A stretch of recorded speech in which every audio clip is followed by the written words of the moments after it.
काशी में एक कर्मकांडी पंडित जी का आश्रम था, जिसके सामने एक जूते गांठने वाला बैठता था। वह जूतों की मरम्मत करते समय कोई न कोई भजन जरूर गाता था, लेकिन पंडित जी का ध्यान कभी भी उसके भजन की तरफ नहीं गया। एक बार पंडित जी बीमार पड़ गए और उन्होंने बिस्तर पकड़ लिया। उस समय उन्हें वे भजन सुनाई पड़े। उनका मन रोग की तरफ से हटकर भजन की तरफ चला गया। धीरे धीरे उन्हें महसूस हुआ कि जूते गांठने वाले के भजन सुनते सुनते उनका दर्द कम हो रहा है। एक दिन एक शिष्य को भेजकर उन्होंने उसे अपने घर बुलाया और कहा, भाई, तुम तो बहुत अच्छा गाते हो।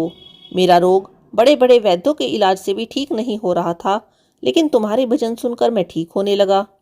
फिर उन्होंने उसे 100 रुपये देते हुए कहा कि तुम इसी तरह गाते रहना। रुपए पाकर जूते गांठने वाला बहुत खुश हुआ, लेकिन पैसा मिलने के बाद से उसका मन काम काज से हटने लगा। वह भजन गाना भूल गया। दिन रात बस यही सोचने लगा कि रुपए को कहाँ संभाल कर रखे। काम में लापरवाही के कारण उसके ग्राहक भी उस पर गुस्सा करने लगे। धीरे धीरे उसकी दुकानदारी चौपट होने लगी। उधर भजन बंद होने से पंडित जी का ध्यान फिर से रोग की तरफ जाने लगा। उनकी हालत फिर से बिगड़ने लगी।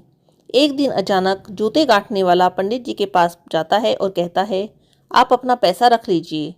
पंडित जी ने पूछा, क्यों, क्या किसी ने तुमसे कुछ कहा? तब जूते गांठने वाला बोला, कहा तो किसी ने कुछ नहीं, लेकिन इस पैसे को मैं अपने पास रखूंगा तो आपकी तरह मैं भी बिस्तर पकड़ लूंगा। इसी रुपए ने मेरा जीना हराम कर दिया है। मेरा तो भजन भी छूट गया, काम में मन नहीं लगता, इसीलिए कामकाज ठप हो गया है। मैं समझ गया कि अपनी मेहनत की कमाई में जो सुख है वह पराये धन में नहीं है। आपके धन ने तो मेरा परमात्मा से भी नाता तुड़वा दिया।